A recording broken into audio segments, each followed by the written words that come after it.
Good afternoon, ladies and gentlemen. Welcome to International Virtual Course on Fundamental and Technology of Advanced Material Lecture Session 15 or the last session.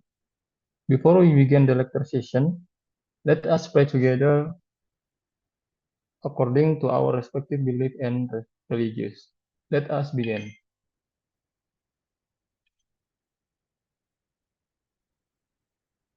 and finish. Ladies and gentlemen, we would like to take Zoom online photo first. Please open your camera.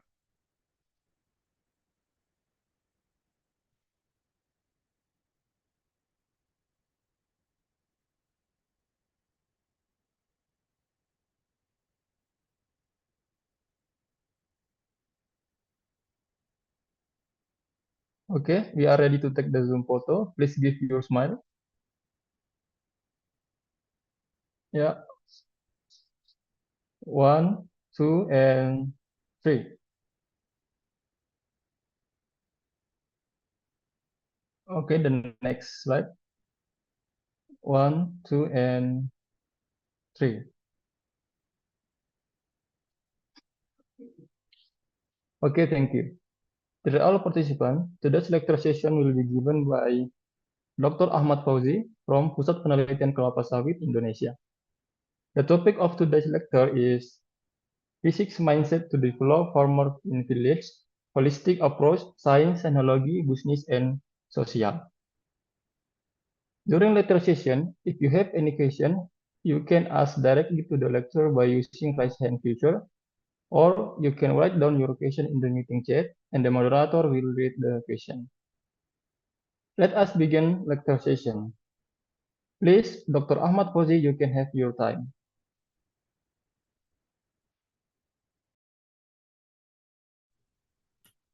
Oke, tes.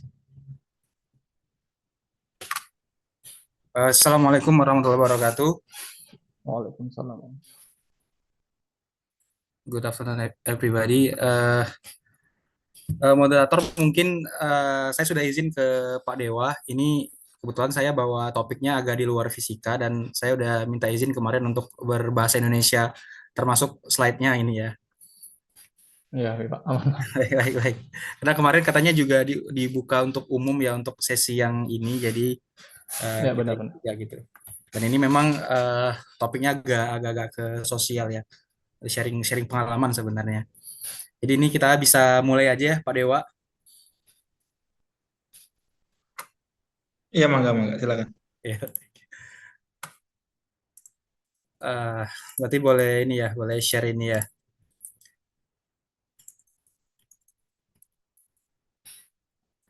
Baik, Assalamualaikum warahmatullahi wabarakatuh. Perkenalkan, saya Fauzi. Eh, saya bisa dibilang koleganya Pak Dewa Edi Kresna, itu dosen fisika di ITB yang tadi. Eh, ini saya izin untuk share screen dulu ya.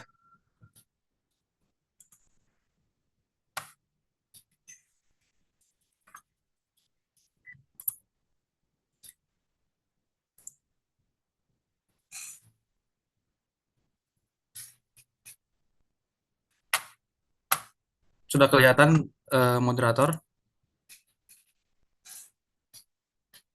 Masih proses, Pak. Masih proses ya.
Maaf tadi terlempar ya. Saya coba share screen lagi ya.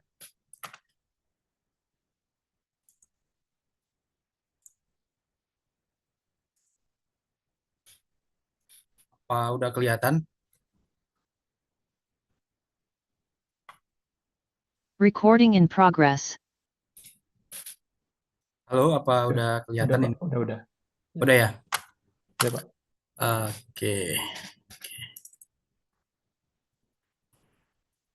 sebentar saya.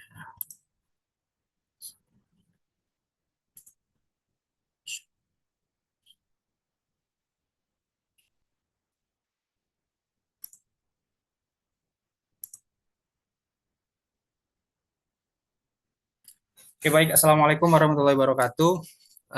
Selamat sore semuanya.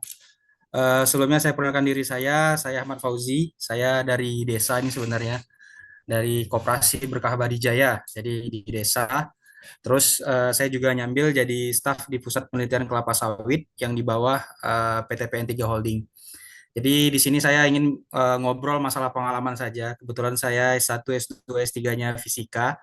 S2, S3-nya itu fisikanya di ITB juga. Jadi ada sedikit inilah keterikatan terutama dengan teman-teman yang dulu pas saya studi di sana gitu. Termasuk Pak Dewa, ini teman saya dulu sebenarnya atau adik kelas S3 pada waktu itu. Jadi di sini saya sebenarnya ingin berbagi pengalaman saja ya. Jadi mungkin saya ingin kasih salah satu pandangan yang berbeda saja gitu mengenai fisika, di mana fisika itu bisa dipakai juga di bidang yang lain gitu. Nah ini jadi semacam sharing lah. Kalau saya kemarin ambil topik itu, saya berpikir setelah saya di berpengalaman eh, di lapangan gitu. Jadi saya jadi paham kalau mindset fisika itu sangat bermanfaat ketika dipakai dalam bidang yang mungkin sangat sedikit bidang fisikanya, malah bidang lain. Tapi pola pikir yang ada di fisika itu yang kita bangun waktu belajar fisika itu punya pengaruh banyak.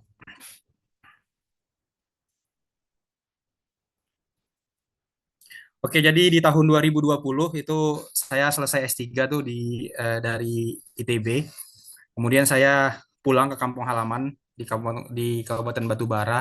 Jadi itu sebuah kabupaten di Provinsi Sumatera Utara yang dia menghadap ke Selat Malaka. Jadi dia menghadap ke Selat Malaka langsung eh, kalau nyebrang itu langsung ke Malaysia gitu. Nah, pada waktu pulang itu pas COVID di 2020 tuh saya nggak tahu ngapain sebenarnya. Pulang ke kampung. Jadi ada banyak gap ketika kita pulang dari mulai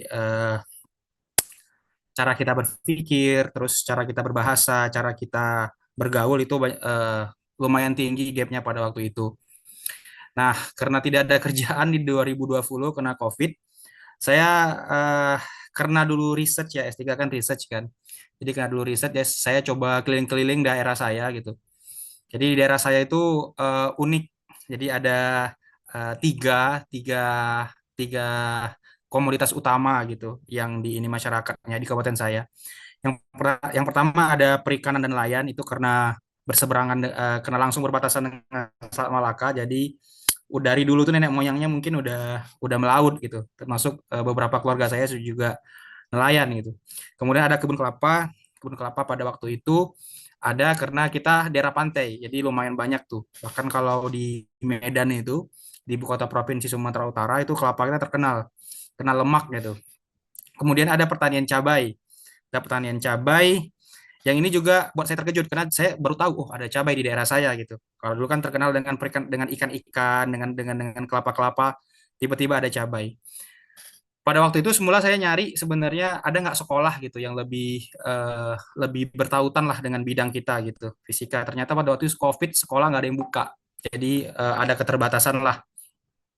Nah pada waktu itu saya lihat nih, saya masuk kemana ini, ke nelayan, ke kelapa atau ke cabai gitu. Nah saya pelajari lagi, pelajari resikonya, terus bagaimana cara saya beradaptasi. Kalau di perikanan tuh agak sulit saya masuk karena orang laut ini pinter-pinter sebenarnya, cuman kadang sekolah malas. Jadi eh, dia dia pinter tapi kadang-kadang dia agak apa sama orang gitu. kalau di tempat saya dan tidak semua ya, kebanyakan itu. Kalau kelapa juga pada waktu itu sudah banyak pemain-pemain besar di kelapa. Kemudian saya lihat cabai, saya baru tahu kalau istilah adanya itu inflasi, inflasi daerah Kabupaten Batubara itu dan Sumatera Utara itu dipengaruhi oleh tiga hal pada waktu itu. Yang pertama cabai, yang kedua minyak goreng, yang ketiga beras. Nah, saya lihat, wah cabai ini cukup seksi nih gitu kan, bisa saya ini apa yang bisa saya perbuat pada waktu itu. Saya kumpulkan teman-teman, kalau kita 5 orang pada waktu itu kita kumpulkan, ya kita apa nih kita buat untuk pertanian cabai di daerah kita gitu. Kita ringkasnya lah.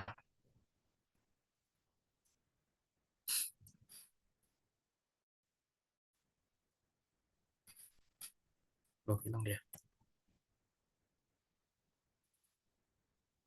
Nah, ini peta daerah kita sebenarnya. Maaf ini agak ini ya. Nah, jadi kalau ini itu ada provinsi kita itu provinsi Sumatera Utara.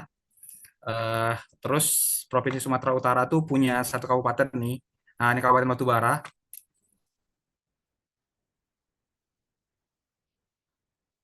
Nah, Kabupaten Batubara.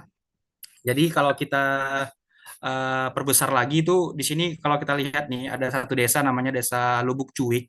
Nah, di desa ini ada petakan-petakan sawah gitu. Ini saya lihat. Terus ini tuh bukan sawah padi tapi melainkan cabai. Pada waktu itu saya lihat wah ini potensinya besar sekali gitu. Apalagi daerah kita sebenarnya untuk wilayah di luar Pulau Jawa itu cukup strategis. Kita cuman setengah jam dari Pelabuhan Internasional Kuala Tanjung PT Inalum. Terus kita juga dekat dengan Kuala Namu itu sekitar 2 jam. Terus kita juga dekat dengan kawasan ekonomi khusus Semangke yang dikelola oleh PT PN. Dan kita juga dekat dengan Kota Medan. Pada waktu itu saya lihat, wah ini strategis gitu. Kita bisa berbuat apa saja lah di tempat ini gitu dengan modal seperti ini gitu. Oke. Nah kemudian saya lihat nih, saya searching pada waktu itu apa ini modal yang bisa kita gunakan.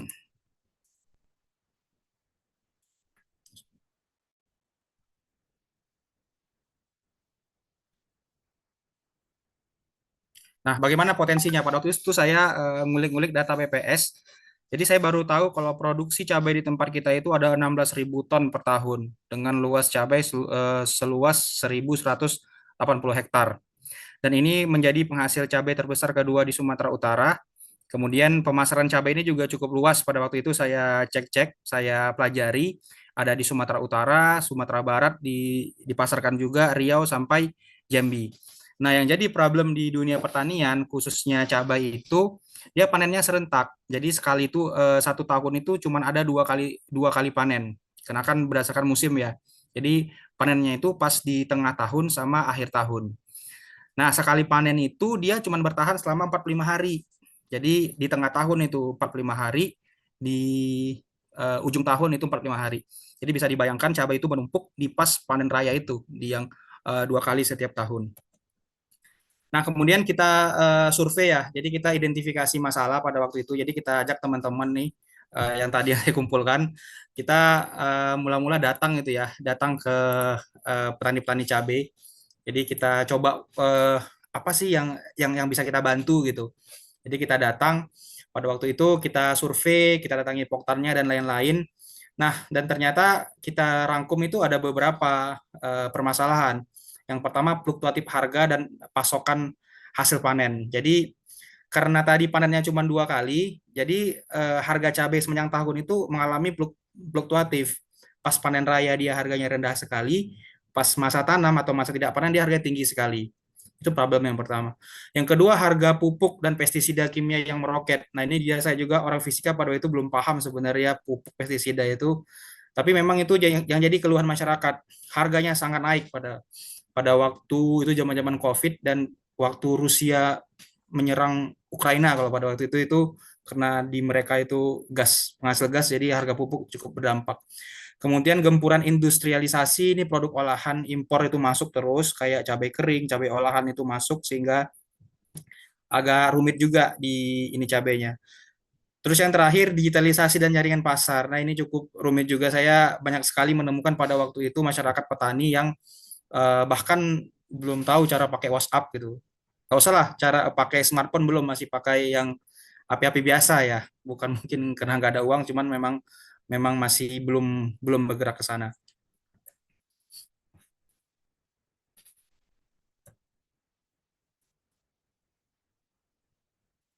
Nah, kemudian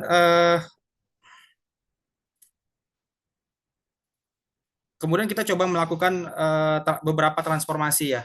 Yang pertama, bagaimana tadi permasalahan pertama itu bagaimana cara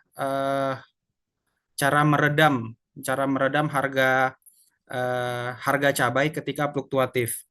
Jadi itu transformasi yang pertama, bagaimana kita cabai yang tadi 2 kali setahun itu kita panennya 2 kali setahun itu kita rekayasa supaya harga cabai itu tidak anjlok.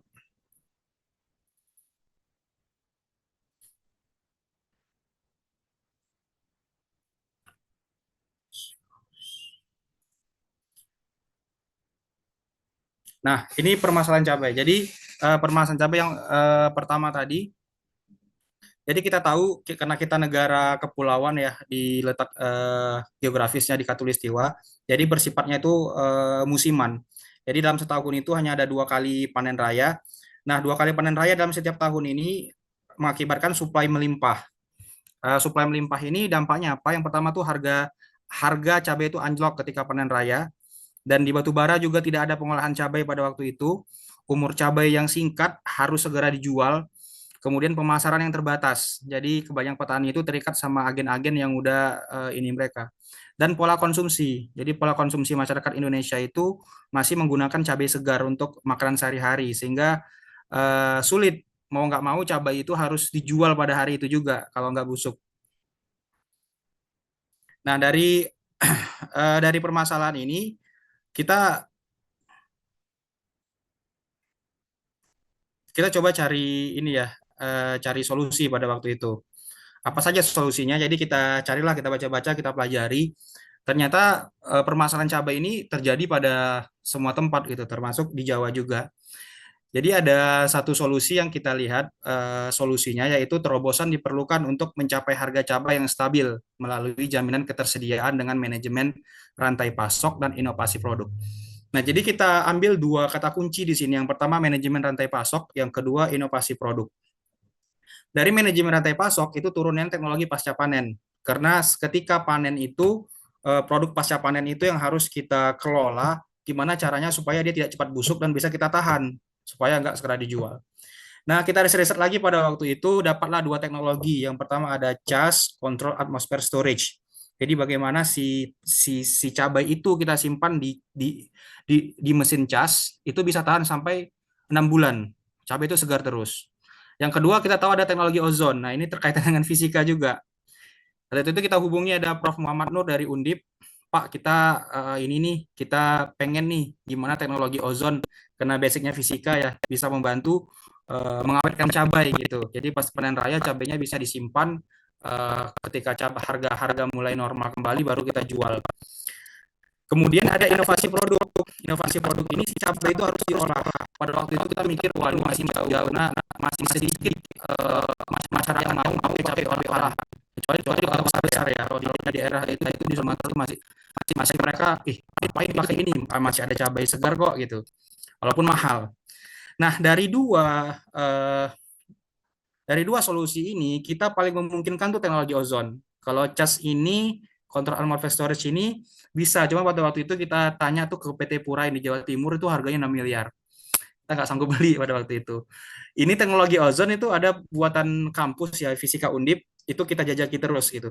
Kalau inovasi produk, kita tertarik, cuman kita belum bisa menggapainya, masih jauh. Maka kita hubungilah Prof. Nur pada waktu itu. Nah, setelah kita tahu masalah dan kita tahu solusi, baru kita kembali lagi ke masyarakat. Jadi pada waktu itu kita datangi Poktan, Poktannya, kita ajak ngobrol, Pak, kita tahu nih masalah yang kemarin udah kita inikan, terus kita dapat solusinya gitu. Kemudian kita ajak lagi kepala desa, terus ini masyarakat petani kita kumpulkan tuh di satu rumah, ya kita bawa Infokus, kita bawa ini, kita kasih tahu nih Pak, kita dari ini kita tawarkan nih masalah solusinya apa gitu untuk harga cabai yang naik turun. Nah, pada waktu itu kita terus terang nggak punya uang sama sekali gitu. Gimana caranya gitu kan? Kita kan udah bergerak tanpa biaya apapun gitu. Nah, pada waktu itu kita coba menggedor Bupati Batubara pada waktu itu. Jadi kita gedor, ternyata dapat respon yang bagus dari Pak Bupatinya. Ya udah gitu ya. Pas malam-malam itu dipanggil, kita dikasih kesempatan untuk mempresentasikan masalah yang kita temukan dan solusi yang kita usulkan. Pada waktu itu COVID ya, kita pada malam-malam dikasih waktu, kita presentasi dan alhamdulillah direspon dengan baik. Nah, respon dengan baik. Besok paginya kita langsung dikumpulkan sama OPD, jadi sama kepala dinas nih. Ayo nih Pak Kepala Dinas, kata Bupati, ya gimana cara kita mendukung mereka ini gitu, mendukung si Fauzi nih gitu ya. Gimana mereka udah punya masalah, terus udah ada solusi gitu. Nah, pada waktu itu karena udah turun semua yang ininya kunci-kuncinya, jadi agak sedikit inilah, agak sedikit terbantu kita pada waktu itu. Ternyata Pak Bupati setuju, ayo semuanya kita bergerak, kita coba solusinya ditawarkan oleh kami gitu. Nah, alhamdulillah pada waktu itu saya mulai itu bulan September, terus bulan 10, bulan Oktober sampai bulan November. Nah, Desember 2020, artinya 3 bulan setelah kita baru kita mulai terjun ke apa itu, kita dikasih nih sama Pak Bupatinya pada waktu itu mesin ozon. Jadi mesin ozon yang dari Universitas Diponegoro itu langsung dikasih. Karena cabai ini nggak mahal pada waktu itu. Ini cuman sekitar anggarannya di 300 juta. Jadi masih bisa lah, masih bisa dipada-padai kalau kata orang sini oleh bupatinya. Uh, yang menariknya di ozon sini, yang pertama dia memperpanjang masa segar cabai. Jadi dia bisa membunuh bakteri pembawa pembawa pembusukan di cabai itu, sehingga cabai itu bisa tertunda masa pembusukannya selama 2 bulan. Nah, dari fungsi ini apa yang bisa kita ambil? Kita bisa mengontrol harga cabai gitu. Jadi kita simpan ketika panen raya murah itu, baru kita jual. Yang kedua, dia bisa membersihkan sisa pestisida yang terkandung pada permukaan cabai. Ini juga kita mikir nih, ini apa yang bisa diambil dari manfaat ini? Ternyata ini kita bisa jadikan menjual cabai premium gitu.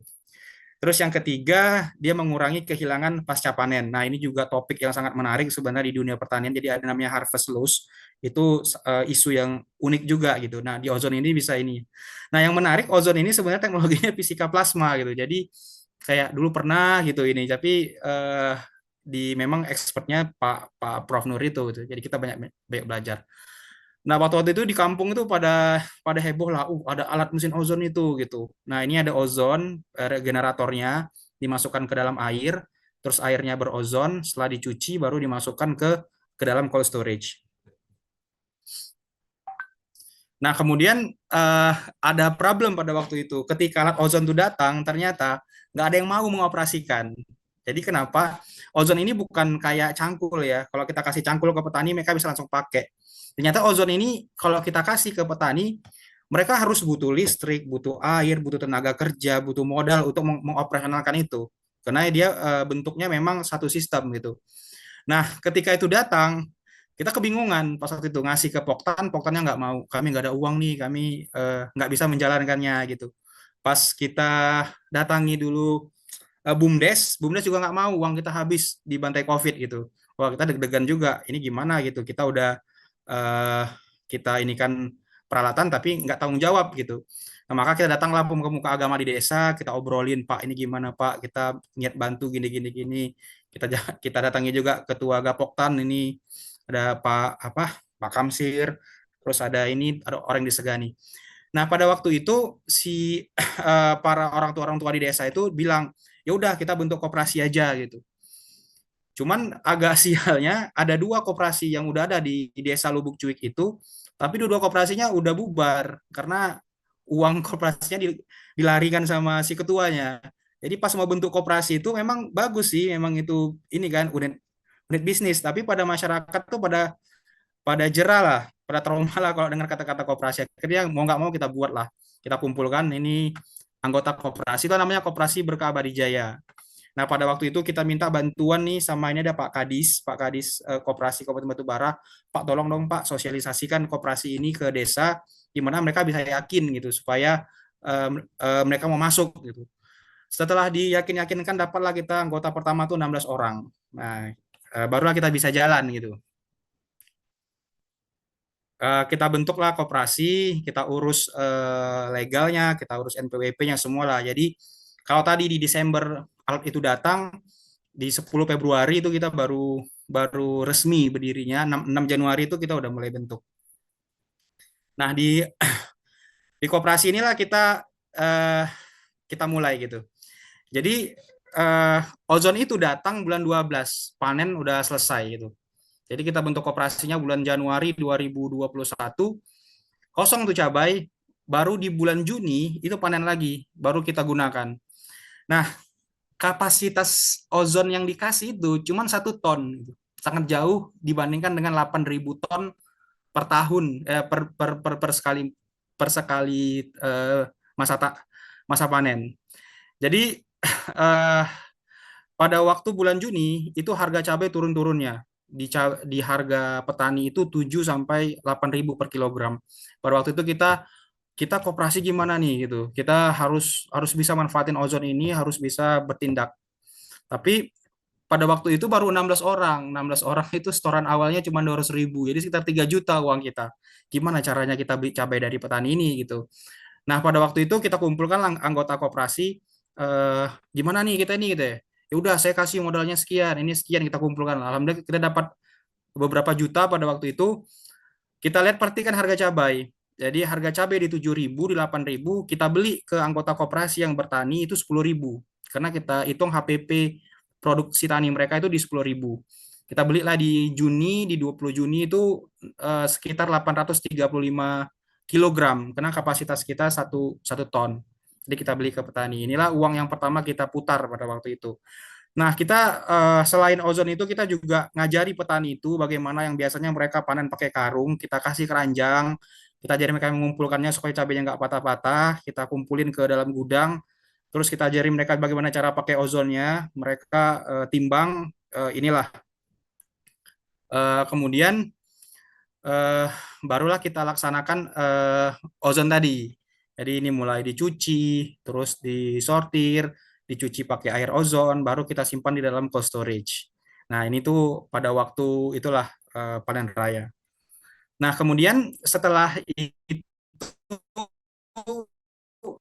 ternyata di bulan Juli, jadi 3 minggu setelah itu ya, 3-4 minggu setelah itu harga cabai udah mulai naik. Jadi kita udah bisa jual yang tadi kita beli dengan harga 10.000. Nah, kita bisa jual beberapa kali itu dengan harga 23.000, 17.000, 20.000. Yang tadi modal kita 8 juta itu kita bisa dapat 16 juta 16 juta rupiah gitu. Nah, inilah kita keluarkan cabai pada setelah 1 bulan disimpan. Kita ini kan banyak juga sih di sini intrik-intriknya yang bikin kita inilah challenge waktu pas ini. Nah, ini cabai lama nih yang mereka pakai karung, kita pakai kardus pada waktu itu supaya ini. Nah, itulah yang kita lakukan saat di ozon. Nah, alhamdulillah ini kita sempat nulis juga di paper apa yang kita lakukan. Kemudian kita kerjasama juga dengan Alifa Hidroponik. Jadi tadi kan si ozon ini bisa ngilangin pestisida. Nah, kita jual ini ke pasar yang lebih premium. Alhamdulillah adalah beberapa yang laku gitu untuk ini. Kemudian kita lanjut lagi. Nah, itu problem yang pertama yang kita selesaikan melalui koperasi. Kemudian ada yang kedua, bagaimana kita yang tadi ada problem pupuk organik dan pestisida yang mahal. Harga pupuk dan pestisida yang mahal yang kimia. Karena kita udah punya ada satu wadah koperasi, kita berpikir lagi nih apa yang bisa dibuat koperasi pada waktu itu. Untuk menjawab problem ini kita harus bisa solusinya pembuatan pupuk organik dan pestisida organik.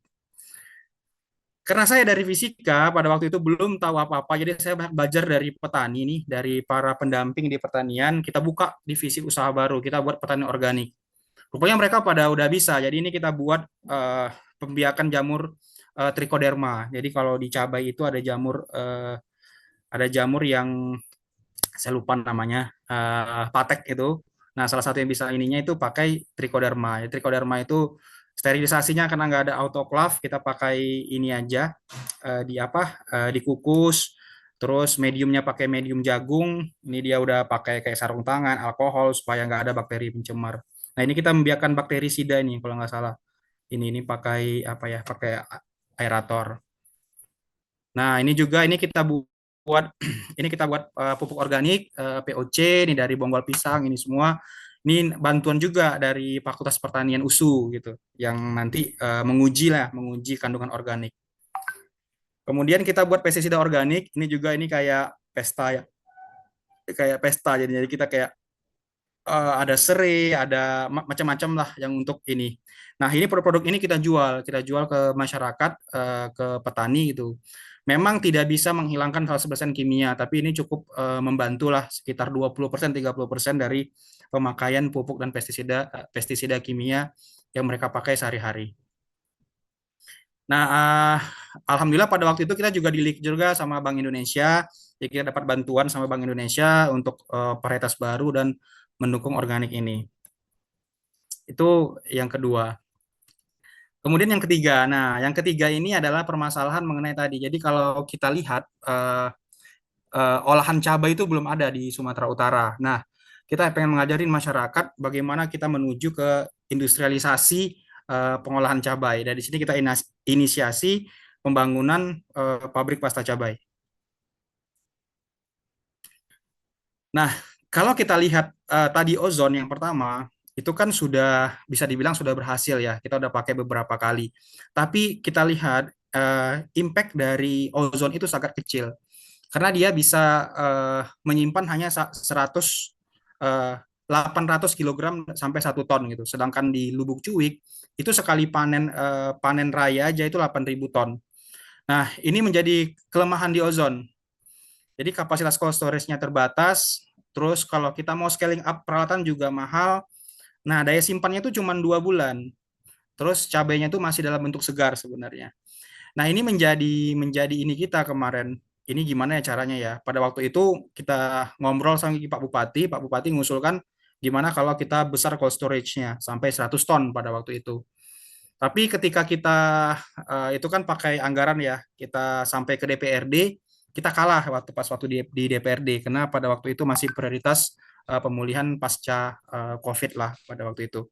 Jadi kita berpikir lagi apa solusinya.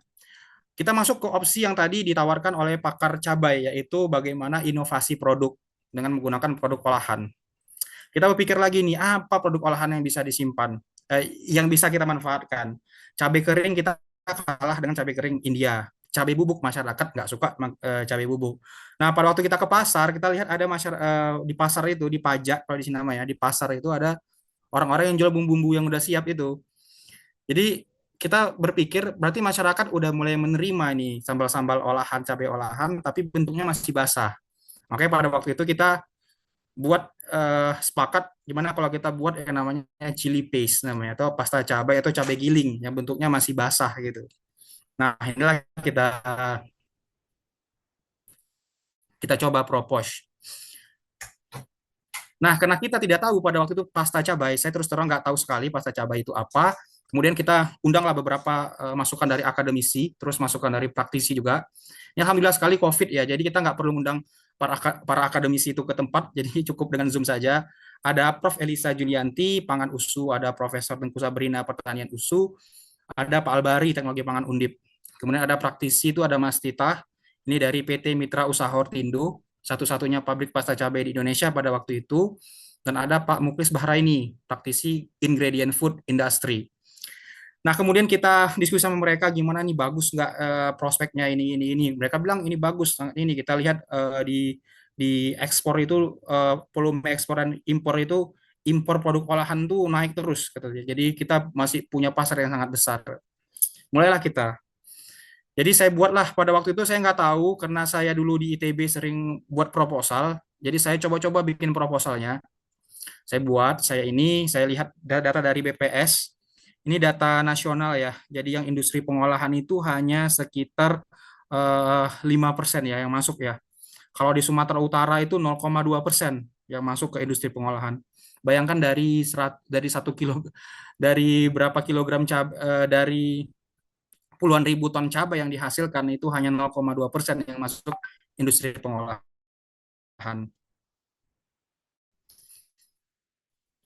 Kemudian kita eh, saya nah saya coba jelaskan. Jadi ada dua sisi nih di rantai pasarnya. Pertama ada petani cabai, terus ada pabrik saus dan horeca. Horeca tuh hotel, restoran, catering.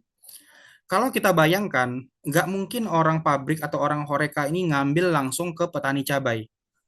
Kenapa? Karena cabai ini fluktuatif harganya. Terus dia kadang ada, kadang enggak. Pasokannya juga fluktuatif. Terus banyak yang tidak terserap di pasar gitu. Sedangkan kalau dia horeca, hotel, restoran, catering dan pabrik saus, mereka harus butuh supply dan harga cabai yang konstan, yang stabil. Karena kenapa? Mereka jual harga makanan tetap. Misalnya saus sebotol 10.000. Nggak pernah mereka ngikutin harga cabai jadi 8.000, jadi 10 enggak. Nah, jadi ada ada missing link di sini ya. Ada yang terputus di antara mereka berdua ini gitu, antara si petani dengan si pabrik saus dan horeca. Nah, disinilah kita coba masuk pada waktu itu. Namanya intermediate industry. Jadi industri tengah, industri pengolahan. Si cabai ini diolah dulu menjadi pasta cabai. Si pasta cabai baru bisa menjual ke pabrik saus sambal. Jadi ketika pabrik saus, dia itu mau buat saus kan butuh cabai, bawang, bawang putih. Jadi dia ambil pasta cabainya dari kita, pasta bawang putihnya dari orang lain, pasta ini dari orang lain. Nah, tinggallah dia diolah-olah jadilah saus. Nah, ternyata di Indonesia itu yang sangat kurang itu industri tengah seperti ini gitu. Nah, selama ini orang pabrik saus itu dia nggak ngambil cabainya dari petani cabai, tapi mereka ngambil dari impor dari Cina yang dalam bentuknya udah paste, udah pasta. Kenapa? Karena suplainya stabil, harganya juga stabil. Nah, di situ kita belajar banyak gitu. Kayak misalnya STMJ misalnya. Susu, telur, madu, jahe. Semuanya kan bubuk kan, susu bubuk, telur bubuk, madu bubuk, jahe bubuk. Kita punya semua, tapi kita nggak bisa buat itu jadi bubuk. Ujung-ujungnya mereka membutuhkan industri tengah. Ujung-ujungnya apa? Impor susu bubuk, madu bubuk, jahe bubuk, telur bubuk gitu. Nah, itu jadi semangat kita. Wah, berarti kita bisa masuk nih di industri tengah ini. Nah, apa value kita supaya kita bisa masuk di industri tengah ini? Nah, itu kita cari-cari lagi. Ternyata untuk bisa masuk ke sini, artinya kita bisa menstabilkan harga yang nggak stabil kan di petani cabai. Nah, kita harus bisa mengawetkan dia sampai 6 sampai setahun. 6 bulan sampai setahun. Karena dengan 6 bulan sampai setahun kita bisa mengawetkannya, kita punya power untuk meredam ke fluktuasi harga dan supply cabai. Kita buatlah waktu itu proposalnya. Kita buat proposalnya. Nah, pada waktu 2021 saya selesai proposal, saya kasih sama kepala dinas sama Bapak Bupati, Pak, ini kami punya cita-cita bikin pabrik ini gitu ya. Ini Pak, saya buat proposalnya. Tolong kalau ada peluang masuk proposal di mana saja tolong dimasukin gitu. Alhamdulillah ada namanya factory sharing eh, di Kementerian Koperasi itu ada pembukaan proposal factory sharing major project rumah produksi bersama. Jadi mereka mencari daerah-daerah yang punya komoditas dan komunitas. Komoditasnya itu apa yang paling banyak di sana, terus ada nggak komunitasnya. Langsunglah pas waktu awal 2022 itu Pak Bupatinya nelpon sama Pak Kadisnya, Ji ini ada ini kita masukin ya. Kita yakin masukin Pak, saya bilang. Ya udah kita masukin pada waktu itu. Itu di awal 2022.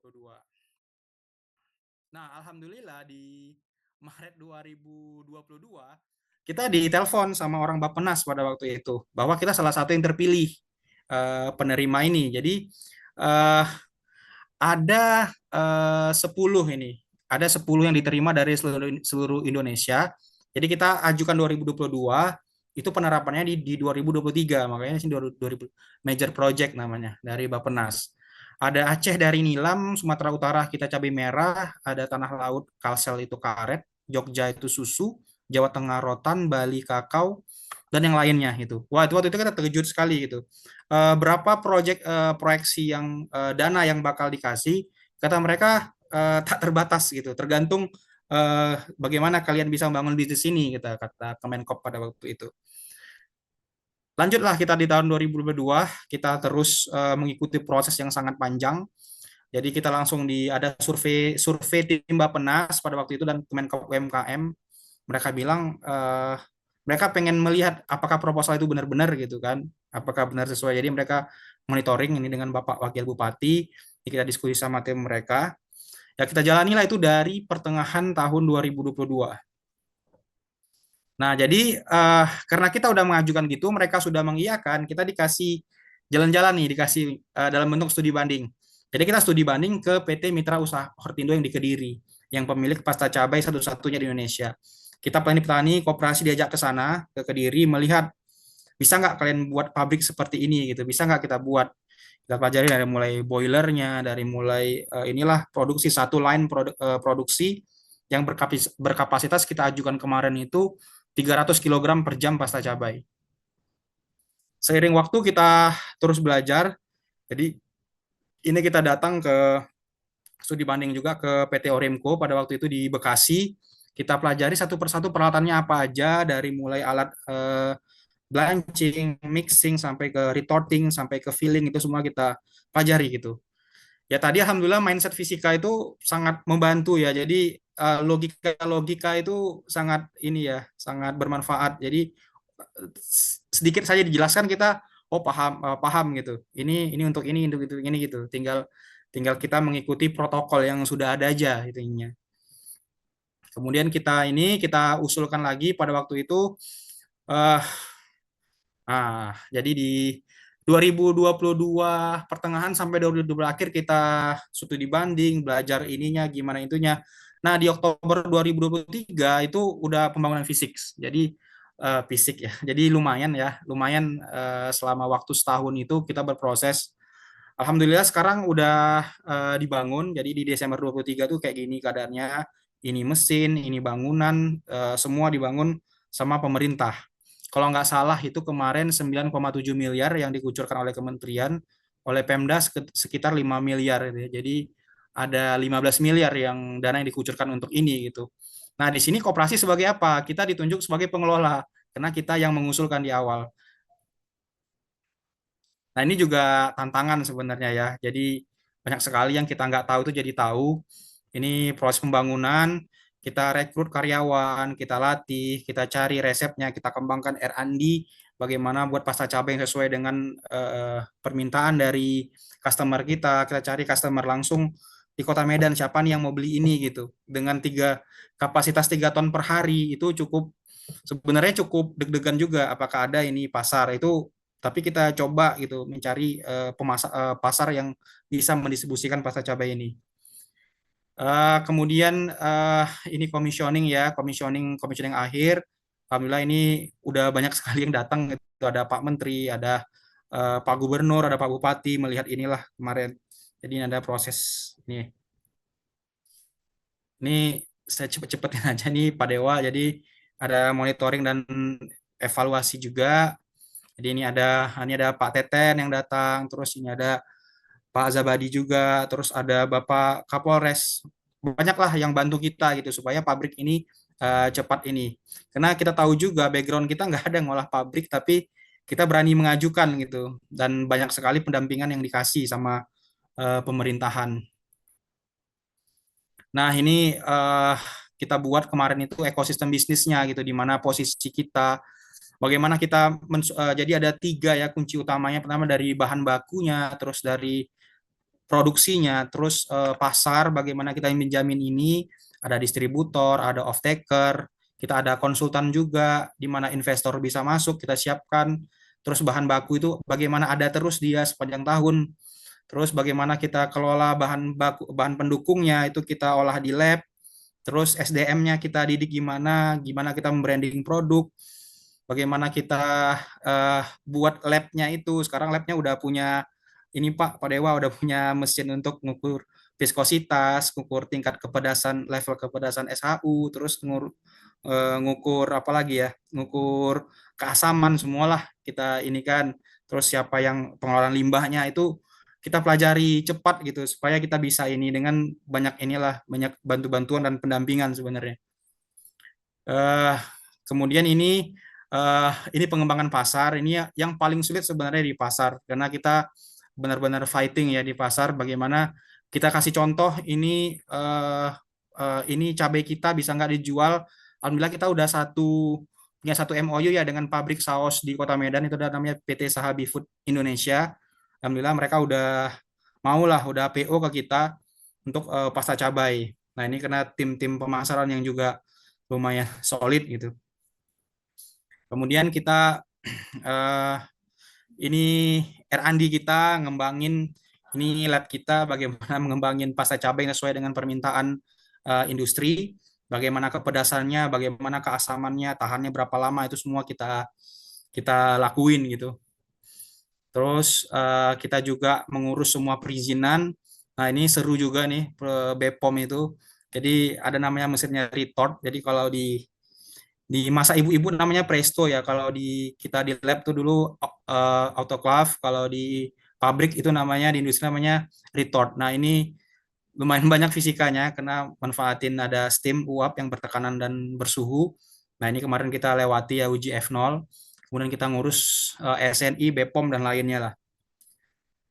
Kemudian, nah ini tim kita ya. Jadi banyak sekali tim yang anak-anak muda yang udah kita rekrut untuk mengurus pabrik ini. Insya Allah di bulan akhir September rencananya akan diresmikan oleh Pak Presiden Jokowi untuk ini ya peresmian pabrik pasta cabai pertama di Sumatera Utara. Itu yang ketiga. Nah, yang terakhir tadi problemnya itu kita jawab juga yang masalah digitalisasi dan memperluas jaringan. Nah, ini kita coba juga bagaimana cara kita untuk uh, mengajari ya, bukan mengajari ya, bagaimana cara kita menerapkan digitalisasi di masyarakat. Karena petani ini sungguh luar biasa, ya. Bukan nggak mampu ya, tapi nggak mau gitu. Pakai WhatsApp aja tuh susah sekali ininya. Dulu saya pengen buat grup WhatsApp sesama anggota koperasi, ternyata cuma 2 orang yang punya WhatsApp. Itu pun mereka nggak tahu make itu. Nah, itulah kita coba.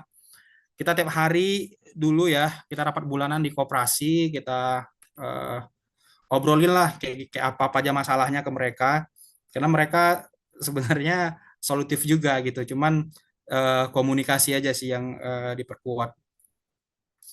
Kita ajak, terus juga kita bermitra juga, kita ada program penelitian dengan USU, dengan Undip, dengan Unpad, dengan Medan Area, dengan Asahan.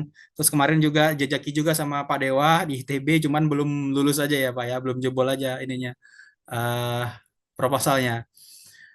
Kemudian ini juga ada penelitian mahasiswa S2 dari pasca panen USU, ini mereka research tentang ozon. Ini juga kita wadahi, ini ada Prof. Elisa. Ini juga kita belajar juga, ini adalah banyaklah kita dapat ini ya fasilitas dari pemerintah karena kita udah mulai berbuat gitu. Terus kita minta juga ke Pak Gubernur bantuan sembako untuk masyarakat yang kurang mampu yang menjadi anggota koperasi. Terus ini juga ada beberapa ini, ada tamu-tamu, ada dari USU, ada dari ini ya, termasuk dari tamu-tamu ini nih yang dulu itu yang jadi bakal saya jumpa istri gitu. Nah, itu ini. Terus ada pelatihan pengembangan koperasi pertanian peternakan. Ini kita ajak semua masyarakat anggota itu untuk ikut setiap pelatihan yang dikasih sama pemerintah. Jadi kita gilir. Jadi kalau mereka nggak ini nggak berani kita paksa gitu. Karena kan dapat duit sebenarnya pemerintah. Ini dari UMA, ini dari Medan Area. Nah ini kita dari USU juga. Ini pembuatan pupuk organik biovermi. Ini dengan USU. Nah, alhamdulillah kita di tahun berapa ini ya? Tahun 2022 kita jadi KPH, Korporasi Tani Hortikultura di bawah Kementerian Pertanian. Nah, ini enak ini. Akhirnya saya bisa bawa teman-teman petani di daerah saya tuh untuk jalan-jalan ke Pulau Jawa. Jadi kemarin kita sempat ke Yogyakarta, ke Bogor, ke Bandung dan ke Jakarta lah. Alhamdulillah tuh jadi yang bisa naik pesawat lah teman-teman yang di sini gitu. Kemudian nah ini juga ini berbagai macam kegiatan lah kegiatan kita. Ya kita ngajari yang dulu nggak bisa pakai komputer sama sekali, sekarang udah bisa ketik-ketik pakai Word, udah bisa pakai Microsoft Word, bisa pakai Excel, padahal mereka tamatan SMP misalnya udah udah lumayan lah, udah lumayan membantu gitu. Yang dulu nggak pandai pasang infokus, sekarang udah bisa gitu, udah inilah, udah terbiasa. Nah ini Bang Patiman nih udah bisa dia ini. Terus ini juga ada bantuan-bantuan kemarin yang datang ke kita. Ini pencarian pasar cabai. Nah, ini juga macam-macam lah kegiatan yang ada di koperasi. Nah, yang tadi yang nggak bisa pakai komputer udah bisa sekarang. Kita ajari pembukuan, kita ajari bagaimana daftar administrasi buat NPWP. Nah, ini juga pelatihan. Alhamdulillah kita udah dapat SNI ya dari pemerintah. Walaupun SNI ya 9001 2015, tapi ini sangat lumayan lah petani yang nggak sekolah, tapi mereka bisa buat berkas, mengkapi berkas untuk masuk ke sertifikasi eh, SNI ISO 9001 gitu. Eh, saya rasa hanya itu yang bisa saya sampaikan nih Pak Dewa. Saya izin untuk stop share. Ini mohon maaf ya kalau topiknya di luar dari yang fisika, Pak. Saya udah sampaikan ke Pak Dewa, Pak. Ini saya eh, bukan fisika sekali gitu. Jadi mudah-mudahan ada sedikit lah, paling nggak sedikit aja manfaat yang bisa diambil gitu. Walaupun sebenarnya ini masih ini ya, masih beda lah dengan topik yang fundamental and technology advanced material itu. Saya rasa itu dulu, saya kembalikan ke moderator. Saya ucapkan terima kasih. Ya, baik. Terima kasih Pak atas presentasinya. Pada seluruh partisipan, apakah ada yang ingin bertanya? Silakan. Oke, Geraldika, silakan. Baik, terima kasih atas kesempatan yang diberikannya. Eh, izin bertanya Pak Fauzi, mengenai cabai yang tadi sudah dilakukan proses pencucian dengan ozon itu, kan tadi katanya dapat mampu meningkatkan ketahanan penyimpanannya itu sekitar 1,5 sampai 2 bulanan ya, kalau nggak salah. Nah, kalau cabai yang sudah disimpan itu, ketika melewati batas waktu tersebut, apakah dia tetap mengalami pembusukan atau bagaimana ya?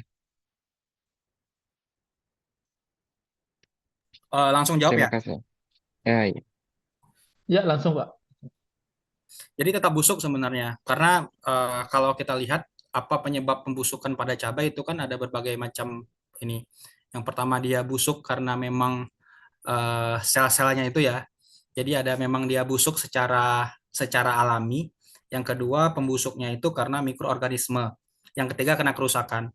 Nah, si ozon ini dia hanya bisa melawan pembusukan yang diakibatkan oleh mikroorganisme pembusuk, tapi tidak bisa melawan pembusukan yang akibat dari ini ya, dari kerja sel-sel dia itu gitu, yang secara alamiah. Jadi makanya kita simpan di cold storage. Jadi pendingin itu bisa menunda pembusukan dia secara alamiah, ozon itu bisa menunda pembusukannya dari segi mikroorganisme. Itu jadi setelah 2 bulan dia udah mulai membusukkan secara alami. Gitu, uh, Geraldi ya. Ya saya kembalikan ke Izin moderator. mau nanya lagi, Pak. Ya Follow up boleh, question. boleh, boleh. Saya pernah eh, dapat kesempatan juga lihat eh, teknologi di logistik itu. Kalau ada beberapa company gitu yang ketika mereka melakukan shipping makanan atau bahan-bahan makan yang gampang basi, itu tuh kayak disimpan di ruangan yang bebas oksigen gitu, yang diisi nitrogen. Apakah teknologi yang seperti itu juga maksudnya mirip dengan pencucian dengan O3 tadi atau berbeda ya? Terima kasih. Eh, Ya, jadi yang kayak nitrogen tadi itu lebih ke cas itu, cas. Jadi dia membuat membuat sebuah storage yang mendukung proses ini ya, proses alamiah si cabai itu supaya tahan lama. Jadi kan tadi seperti saya bilang tadi kan, jadi pembusukan itu sebenarnya ya secara umum tuh 3 hal yang membuat pembusukan.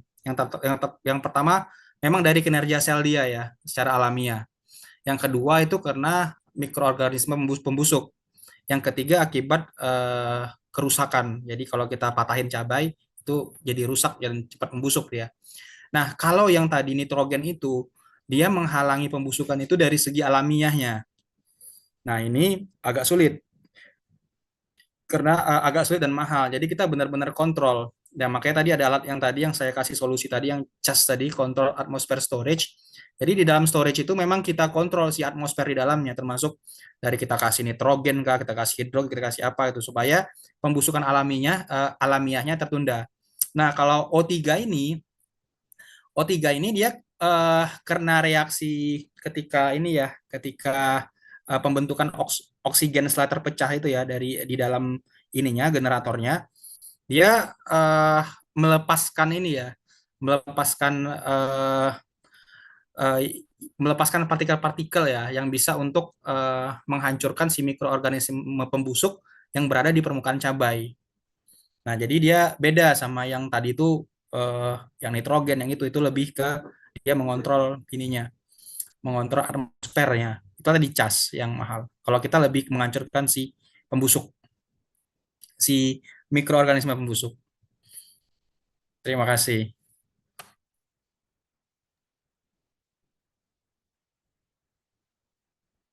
Ya, moderator. Ya, oke, baik. Mungkin sebelum kita ke pertanyaan di meeting chat ini, mungkin Pak Dewa, silahkan. Oh ya, Assalamualaikum warahmatullahi wabarakatuh. Terima Waalaikumsalam kasih. warahmatullah. Ya, terima kasih Ahmad Fauzi atas Dr. Ahmad Fauzi atas kedatangannya. Jadi ini nama Ahmad Fauzi kemarin memang sengaja saya angkat supaya beliau termasuk salah satu pembicara di sini. Saya jadi kepikiran Ji, karena beberapa hari yang lalu kan saya sebenarnya ikut semacam program adalah untuk proteksi radiasi, dan itu beberapa pabrik makanan itu mereka mengawetkan makanan itu juga dengan ada namanya radiasi pengion gitu. Jadi pakai sinar gamma gitu. Kalau Ya, tempatnya harusnya tuh kalau cabai kan makanan secara umum gitu ya. Jadi saya kepikiran seperti misalkan yang roti katanya bisa tahan lama gitu kan ya tanpa bahan pengawet. Kalau orang ya, awam kan melihatnya, wah ini pasti ada sesuatu yang disembunyikan. Walaupun sebenarnya kalau secara fakta, kalau misalkan kita gali lebih dalam juga itu banyak metode pengawetan tuh yang tidak menggunakan bahan-bahan kimia gitu. Termasuk salah satunya itu dengan radiasi. Jadi waktu itu saya main ke ada yang di daerah Serpong itu ada namanya dia radiasi pengion menggunakan sinar gamma. Nah, kira-kira harusnya ada ya, misalnya industri cabai yang melakukan hal yang serupa untuk pengawetan supaya lebih lama. Karena memang salah satu tujuan itu untuk pengawetan gitu. Jadi, ya. apakah ada kepikiran buat timnya Ahmad Fauzi untuk melakukan hal yang serupa? Yaitu pertama. Yang kedua, singkat aja, kalau yang tadi terkait dengan Horeca, ya hotel, catering, satu lagi apa tadi? Resto, Horeca, Pak, resto. ya restoran itu mereka itu pakai cabai alami atau biasanya pakai cabai perisa cabai sintetis, ngerti nggak usah Ji? Karena saya juga dengar ada penggunaan yang dia itu supaya suplainya itu tidak terganggu oleh cabai-cabai alami, mereka menggunakan perasa cabai tapi perasa cabai buatan begitu. Nah, kira-kira biasanya tuh kalau di pabrik-pabrikan sekarang itu biasanya pakai apa ya Ji? Gitu aja. Ya, Ya, gitu aja dari saya. Assalamualaikum. ya, Pak. Oke, baik. Itu yang sterilisasi pakai pengion gamma itu, Pak, sinar gamma itu salah satu bisnis yang paling menjanjikan sekarang. Dan di Indonesia itu kayaknya cuma ada dua, kalau nggak di Serpong, satu lagi di punya swasta yang ada di Tanjung Priok kayaknya itunya. Cuma ada dua di Indonesia. Jadi itu kalau kita mau mengekspor sesuatu itu ada syarat kan sterilisasi yang harus kita capai gitu supaya dia bisa keluar gitu. Nah, yang bisa dari seluruh Indonesia kita nih Pak, yang luas ini, yang bisa sterilisasi itu cuma dua itu. Itu tadi yang di Serpong. Makanya ada pengusaha yang kaya sekali tuh, yang dia punya bisnis itu gitu. Tapi itu mungkin itu salah satu inilah. Nah, kalau untuk sterilisasi tadi kan sebenarnya untuk kenapa dia bisa awet, kan logikanya itu kenapa dia bisa awet, karena kita bisa membunuh si mikroorganisme yang bikin dia busuk itu. Nah, apa yang bisa membunuh dia itu kan macam-macam kan. Ada yang tadi pakai ozon, ada yang pakai sinar gamma, ada yang pakai ini gitu. Nah, itu tergantung ke bisnisnya aja sih Pak, apa yang lebih murah dan apa yang lebih ini gitu. Bisa aja kita pakai eh, tadi penggiat yang sinar gamma tadi, tapi mungkin lebih ke produk yang lebih mahal ya Pak. Kelebih yang nilai kualitasnya, nilai ininya, nilai finance-nya lebih tinggi gitu. Terutama untuk yang ekspor. Nah, itu kita pernah ditawari juga, pernah ini, kalian bisa nggak buat kayak gitu untuk ya kalau ke Medan sekarang, kalau orang Medan misalnya mau mengekspor sesuatu gitu Pak, dia mau mensterilkan itu, mau membersihkan dia dari bakteri itu, dari ini, itu harus ke Jakarta dulu, gitu, termasuk yang ke Serpong itu, supaya mereka bisa ekspor. Nah, kita belum belum belum belum punya itunya. Nah, ini Pak Dewa mungkin bisnis nih Pak, langsung buka nanti Pak. Gitu Oh, di Pak. Medan nggak ada Batan gitu Ji ya? Di Medan, Nggak ada, maksudnya nggak nggak? ada, nggak ada Oh, Pak. Itu makanya kita sulit itu ininya. Itu kemarin siapa yang cerita, saya lupa itu. Ada juga yang mereka nawarin itu. Nah, kalau untuk itu jadi perisa-perisa itu sebenarnya juga diturunkan memang dari cabai juga yang diekstrak ya, Pak ya. Yang diekstrak jadi misalnya pabrik saus gitu kan, pabrik saus misalnya yang punya kita, misalnya kita punya pelanggan nih pabrik saus X gitu. Nah, dia kan sebelum bangun pabrik saus itu, dia kan riset dulu. Nah, kira-kira produk dia mau bertarung di zona mana nih gitu. Misal dia mau masuk ke pabrik ke zona saus ABC, ke zona saus apa Belibis gitu. Nah, semakin tinggi harga jual saus, artinya semakin keren harga saus itu, kandungan alaminya semakin tinggi, Pak. Jadi kayak misalnya beli bis itu bisa sampai 40% kandungan cabainya. Nah, kalau cabai yang murah misalnya merek-merek lain gitu kan. Nah, itu mereka yang seperti Bapak bilang tadi, mereka biasanya pakai tepung. Jadi tepung itu dikasih rasa cabai, jadi sambal. Jadi cabai beneran jadi cabai kayak gitu. Jadi gantinya itu. Tapi itu pun sekarang arah-arah pasar itu semuanya apalagi dia restoran ya Pak, hotel restoran itu tetap dia pakai sambal yang pasta cabai murni. Kita pun tidak juga murni 100% cabai Pak. Kita ada ini juga karena kebutuhan pasar yang paling penting itu bukan hanya stabil dalam segi pasokan dan harga, tapi juga stabil dari sisi rasa. Karena sekarang restoran itu udah semua pakai SOP, Pak. Jadi kalau mereka beli cabai yang rasa tingkat kepedasannya beda-beda, itu bakal sulit ininya mereka menerapkan SOP mereka gitu. Makanya mereka butuh stabil rasa. Nah, penstabil yang buat stabil rasa ini apa? Nah, itu biasanya dikembangkan sama R&D kita, Pak. Bagaimana cabai yang masuk entah dari mana-mana itu diolah di pasta cabai itu bisa mengeluarkan cabai yang harganya lebih yang rasanya lebih stabil gitu. Itu Pak Dewa. Pak Dewa bisa buat itu.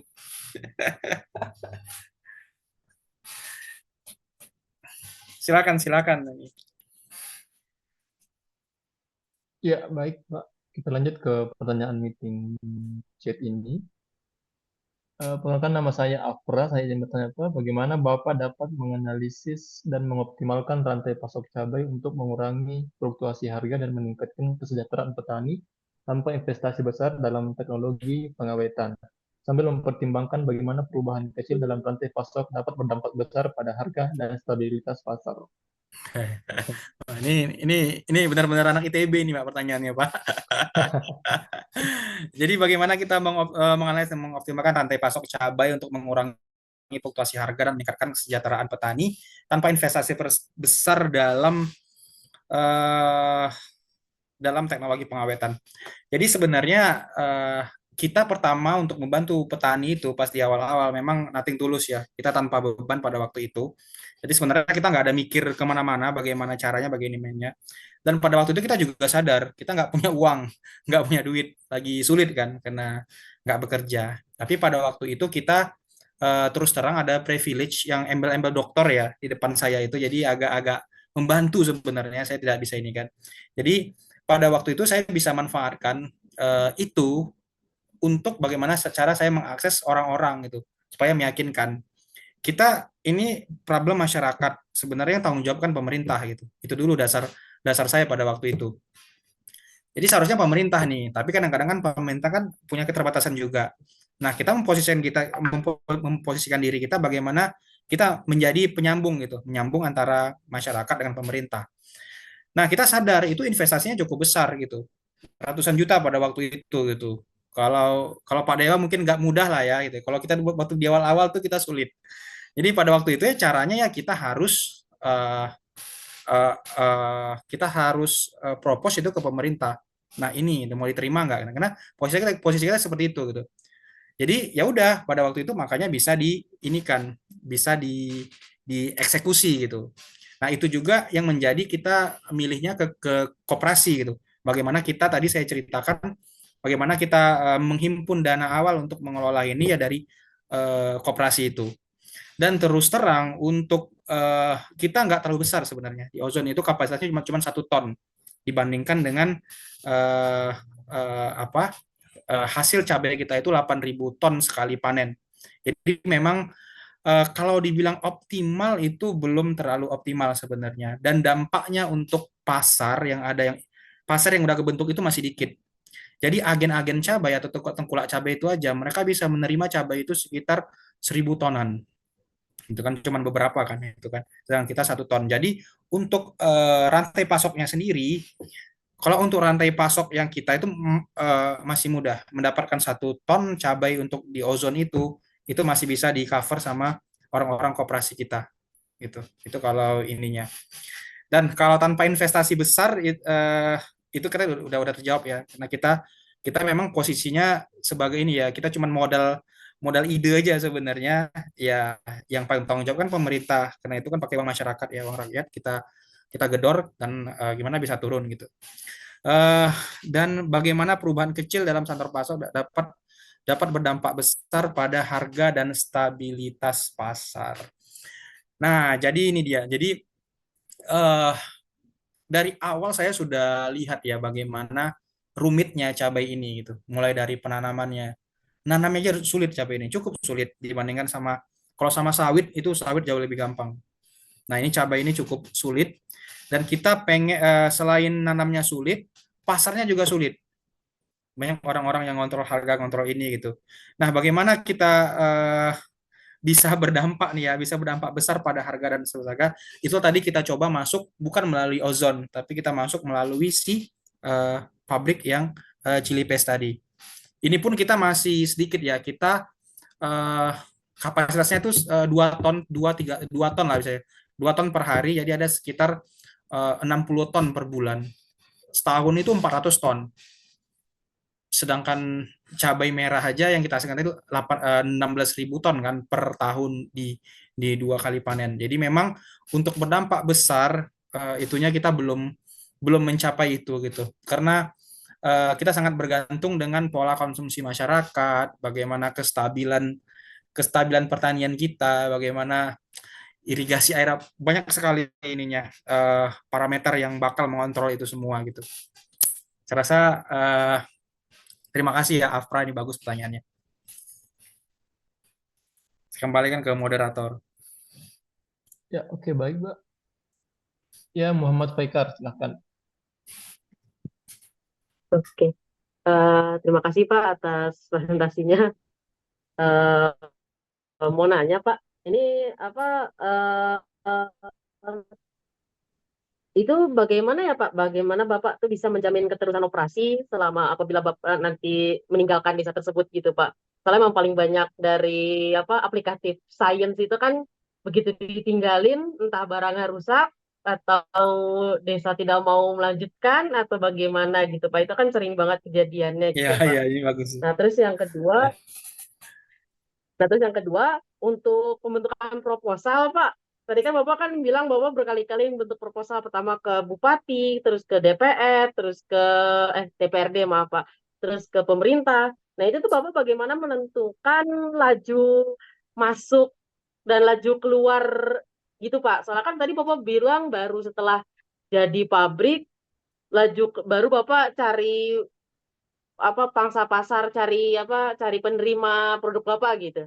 Sedangkan di proposal kan pasti harus ada kan potensial produksi berapa dan potensial penerimaan pasar berapa. Nah, itu Bapak gimana caranya, Pak? Terus Oke, boleh saya tanya tiga pertanyaan nggak, Pak? boleh. Oke, oke, oke. Sama Bapak tuh ada itu nggak, Pak? Untuk berkeinginan gitu, Pak, untuk mengembangkan pabrik Bapak gitu, Pak? Misalkan untuk ekspor dan untuk misalkan impor ke daerah, ekspor ekspor internal atau ekspor eksternal gitu, Pak. Dan bagaimana caranya Bapak menanggulangi keluaran pabrik produk gitu, Pak? Misalkan kayak limbahnya gitu, air cucian cabai dan sebagaimana macamnya gitu, Pak. Gitu aja sih, Pak. Maaf kalau saya kebanyakan nanya. Oke, baik. Terima kasih. Ini pertanyaannya luar biasa dia, Pak Dewa ya. Tunggu, yang pertama tadi bagaimana menjaga ini ya. Jadi saya dari awal itu udah memperkirakan gitu. Pas di awal saya mau bentuk koperasi, saya udah bilang sama Pak Kadisnya, saya bentuk koperasi, saya bina, tapi saya tidak mau masuk ke dalam koperasinya pada waktu itu. Cuman saat itu Pak Kadisnya bilang, kalau Pak Fauzi nggak masuk dalam koperasinya, saya nggak akan kasih izin ini koperasi, kata dia. Ini akan menambah ratusan koperasi yang mangkrak di seluruh Indonesia, di Provinsi Sumatera Utara pada waktu itu. Jadi pada itu saya masuk di situ saya sebagai apa? Sebagai pengawas. Karena niat awalnya kita bagaimana untuk ini ini ini ini bukan pure bisnis sebenarnya. Karena di awal kita memang niatnya bagaimana membangun masyarakat sebenarnya. Nah, pada waktu itu memang kita minta seluruh pengurusnya harus dari masyarakat. Walaupun itu kita di bawah bayang-bayang masyarakatnya itu sangat tidak tahu, sangat belum bisa diandalkan untuk mengelola satu koperasi yang dengan embel-embel kata-kata digital, kata-kata modern gitu. Tapi kita teruskan pada waktu itu. Itu ada Pak Hamdan, beliau tamatan SMK, dia jadi yang jadi ininya, yang jadi ketua koperasinya. Kita pilih, tapi kita backup. Karena kita tahu ini suatu saat saya juga pasti akan meninggalkan ini gitu. Minimal saya pindah ke Medan seperti sekarang ya kan. Nah, ke Medan. Nah, itu makanya pada waktu itu saya bagaimana merancang ini kaderisasinya harus seminimal mungkin. Nah, makanya tadi beberapa kalau ada pelatihan, kalau ada pergaulan selalu saya bawa orang-orang yang yang saya anggap masih bisa dibina lah, masih bisa di inilah. Gitu. Nah, alhamdulillah itu terjadi sekarang. Jadi di tahun 2022 itu saya 2022 tuh saya udah pindah ke Medan itu. Saya udah pindah di kota Medan. Emang jaraknya dekat sih 2,5 jam, tapi tidak kayak dulu gitu. Tidak kayak dulu saya bisa lihat tiap hari. Itu alhamdulillah ternyata bekerja udah mulai ini walaupun saya seminggu sekali saya ini kan. Nah, untuk pabrik saus sama, untuk pabrik pasta cabai sama. Jadi saya angkat pemuda itu saya kader. Ini bisa nggak jadi kejadiannya dari mulai manajer sampai sampai kepala produksinya, kepala bahan baku, distributor, pemasar, sampai yang ke bawah-bawah, sampai yang kayak pemimpin R&D-nya, QC, semuanya itu orang-orang yang memang saya udah lama saya ajak ini kader. Nah, itu mereka sekarang udah bisa saya tinggal. Jadi kayak tadi Pak Menteri datang itu saya udah nggak ikut lagi gitu. Itu mereka udah bisa kerja sendiri gitu. Walaupun memang pas waktu di apa pada waktu proyek sebesar sebesar pasta cabai ini itu saya diangkat jadi ketua pada waktu itu karena ketua yang ini udah nggak sanggup lagi menahan menahan banyak sekali pekerjaan yang tekanan-tekanan yang udah masuk ke ranah yang harus sekolah lah. Misal kita berhadapan dengan para investor gitu, yang dari Jakarta, yang dari mana-mana gitu. Nah, itu kita backup gitu. Jadi memang kata kuncinya memang kita terus lakukan kaderisasi. Karena sebetulnya pada suatu saat kita bakal meninggalkan itu gitu. Malahan ini saya bercita-cita lagi saya harus pengen nyari satu desa lagi gitu yang bakal saya bina juga tapi di bidang perikanan gitu. Nah, ini masih masih mimpi saya yang berikutnya tapi ini sambil sambil berjalan lah karena saya yakin ini bakal bisa dikaderisasi dan bisa berjalan karena ini dia unit bisnis gitu. Koperasi itu unit bisnis. Si orang itu bakal nanti eh, diuntungkan dan digaji di situ gitu di ini dan bisa bakal berputar. Dan saya juga lihat tren-tren sekarang itu anak-anak muda itu udah nggak terlalu banyak pengen ke kota gitu kan saya lihat kan, karena di desa juga tol juga udah deket, semua fasilitas sudah ada, apalagi sekarang pusatnya di handphone juga udah semua ada, jadi saya yakin gitu, dan itu kelihatan banyak sekali mereka yang udahlah ngapain di Medan, di ini aja udah ini gitu. Jadi memang di kaderisasi. Itu yang kedua. Yang ketiga tadi apa ya? Yang ketiga tadi proposal. Nah, jadi itu tadi. Kenapa saya berani propose ke pemerintah, tidak propose ke apa? Ke tempat lain gitu. Karena saya berangkat yang paling mudah dulu. Saya nggak mau mikir yang ini gitu. Saya punya proposal nih. Saya udah dapat ininya. Saya pelajari dari literatur, saya pelajari ini bagaimana marketnya, bagaimana ininya. Saya studi dulu kecil-kecilan, saya pelajari dulu pasarnya ke Medan, saya lihat ada ini, saya ini, baru saya buat. Pada waktu mengajukan proposal, saya belum mencantumkan di situ berapa yang akan kita produksi. Cuman saya tahu perkiraannya berapa. Karena itu kan bergantung sama pasar.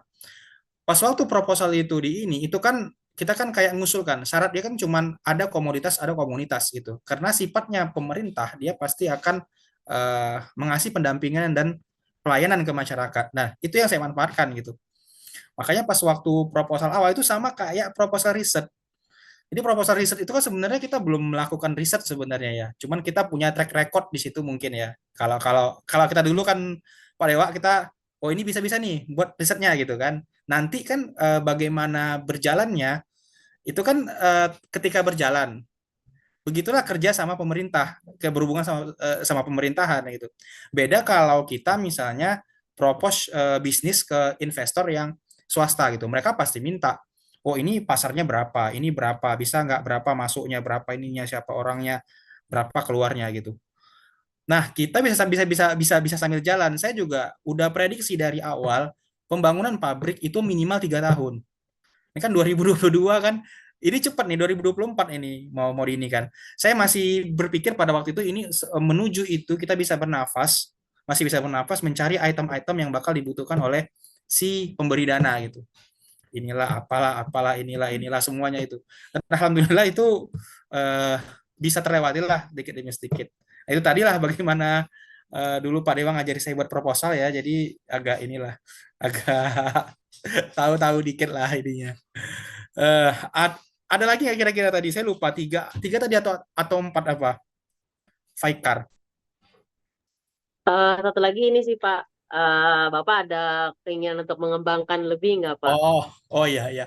Saya kalau kalau ekspor ya, kalau ekspor saya belum belum belum kepikiran dan belum mau, karena saya tahu pasar pasar dalam negeri itu aja luar biasa, nggak tertampung-tampung ininya. Apalagi cabai ya, kayak harga cabai itu naik, naik. Itu cabai naik itu kan karena nggak ada pasokan ya.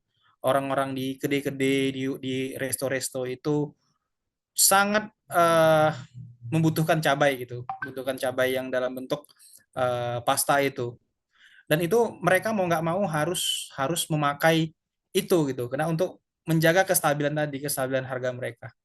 Nah, dengan kapasitas kita yang sekarang, sebenarnya kita masih ini. Walaupun ada kemarin permintaan, kita 2 bulan yang lalu, 3 bulan ya, 3 bulan lalu itu udah ke Malaysia. Kita keliling di beberapa ini ya, di beberapa kota di Malaysia untuk mempromosikan ingredient food, termasuklah sambal. Itu respon mereka lumayan bagus sebenarnya ini. Dan mereka juga butuh ininya. Cuman memang pasar dalam negeri itu memang masih masih terbuka ya, apalagi kita di Medan gitu, di Medan di Sumatera Utara. Yang inilah kita kita punya daerah Riau, punya daerah Jambi, punya daerah Sumatera Selatan, yang lahannya adalah lahan gambut, yang isinya sawit semua, tapi mereka pecinta cabai gitu. Wah, itu lumayan ini, pecinta cabai dan duitnya banyak. Biasanya yang kalau dari daerah kan kalau kita lihat peta itu kan, daerah yang landai itu kan kayak Jambi, apa Jambi, Kepri, Riau, terus Lampung tuh udah cabai. Di Sumatera Selatan Itu kan daerah yang gambut ya, yang sangat sulit sebenarnya menanam produk hortikultura. Itu tapi mereka pencinta cabai. Nah, itu pasar yang sangat besar, yang sangat inilah untuk masih bisa digarap gitu. Tapi kalau nanti ekspor ya mungkin bisa juga lah ininya. Tapi ekspor pun kita punya tantangan sendiri karena mereka itu udah punya budaya yang sejak lama menggunakan cabai olahan. Jadi bukan hal yang baru lagi. Jadi mungkin mereka udah kuat dari segi pasarnya gitu. Kan kalau di luar negeri itu kan kayak Pak Dewa dulu kan masak cabai, masak sambal itu masak kalau butuh cabai kan tinggal pakai cabai bubuk aja ya Pak ininya. Tuh. Baik, terima kasih Faikar. Mungkin ada lagi Faikar yang ingin ditanyakan. Enggak, Pak. Terima kasih, Pak, sudah dijawab. Ya, sama-sama Faikar. Oke, baik. Apakah masih ada lagi? Sekira sudah tidak ada ya. Oke, sebelum kita tutup sesi pada sore hari ini, mungkin saya serahkan kepada Pak Dewa. Mungkin ada yang ingin disampaikan, Pak? Iya, di sini tidak ada Bu Fatimah ya? Tidak ada Bu Fatimah. Eh, Baik, terima kasih atas saudara moderator atas memimpin International Virtual Course Meeting kita pada sore hari ini. Ya, Mas Rustan dan operatornya adalah siapa ini operatornya ya? Pak Wahidin, Pak. Oh, Pak Wahidin ya, Mas Wahidin ya. Terima kasih atas kerjasamanya untuk hari ini dan juga tentu kerjasamanya terhadap Ahmad Fauzi. Jadi eh, ini adalah pertemuan terakhir atau course yang paling terakhir di IVC ini, IVC. Oh, okay. Should I use English? Yeah, probably I need to use English because this is IVC, so we return back to our nature Oke. since we are actually international virtual course.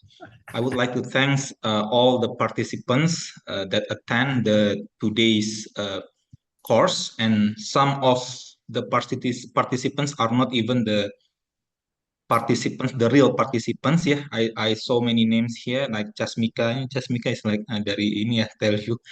Jasmika, ada Elvi, Yuliza ya, all my friends that have struggled together during the hard days ya, yang sama-sama berjuang dulu di masa-masa susah di lab ya.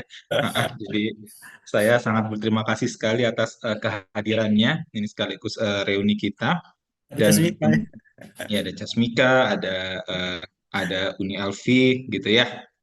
Jadi hari ini kita sudah menyaksikan sama-sama presentasi, the presentation conducted by Dr. Ahmad Fauzi. So by this lecture, we all know that V6 is not only applicable, it can be applied outside the classroom, ya bisa diaplikasikan di luar ruang kelas. Jadi tidak hanya terbatas pada rumus-rumus fisika gitu ya. Actually it can be applied in business ya. As you also heard from Dr. Ahmad Fauzi ya. Kalau nanti ada all the students here ada yang melanjutkan, if you continue your study to doctoral degree, where most probably you are going to make or create a proposal, research proposal, that is a very good training for you in the real life after graduating. Jadi S3 Fisika itu kalau dulu saya berpikiran, atau S3 secara umum sih, saya berpikiran hanya untuk orang-orang yang mau jadi dosen atau peneliti gitu ya. Ternyata pola pikir itu adalah pola pikir yang menyebabkan Indonesia itu bisa nggak maju-maju nanti. Jadi orang tuh S3 itu harusnya untuk meningkatkan daya analisis dia gitu. Jadi setelah lulus dia bisa berkarir di mana saja dan bisa apa namanya menjadi inventor gitu ya, sehingga industri di Indonesia, the industry in Indonesia can improve. Ya, it is not always marketing. Ya, it's not only for marketing or only for assembly line. Tidak hanya untuk pemasaran ataupun ini apa namanya perakitan saja. Ya, baik. Saya terakhir kali maka saya ucapkan sekali lagi terima kasih kepada Dr. Ahmad Fauzi, semua peserta yang sudah hadir sejak awal IVC dalam 2 minggu ini ya. Mohon maaf ini ditunda karena kesibukan Saudara Ahmad Fauzi menyambut kedatangan Presiden Joko Widodo gitu ya. Jadi mungkin dalam waktu tahun depan mungkin posisi Ahmad Fauzi ini memang sudah tidak hanya ada di lingkup Kabupaten Batubara, tapi saya tidak tahu apakah sudah nanti masuk ke dalam jajaran staf kabinet atau bagaimana begitu ya. Cuman kalau masuk ya jangan lupakan kami yang di sini gitu. Nah, baik, saya kembalikan ke Saudara Ruslan. Jadi I officially close this IVC ya for 2 weeks. Jangan lupa tugas-tugasnya. Nanti sertifikat dan kepada Dr. Fauzi dan seluruh peserta dan panitia akan menyusul seperti itu ya. Masih ditandatangan dekannya ya, sebentar. Baik, terima kasih. Assalamualaikum warahmatullahi wabarakatuh. Waalaikumsalam warahmatullahi. Ya, oke. Thank you very much to Dr. Ahmad Fauzi for your interesting lecture. We hope all participants could gain many new insight and knowledge from this lecture. This will be the end of today's lecture and also as the final session of the entire series of international virtual course activities. That's all for this session and thanks you for your participation.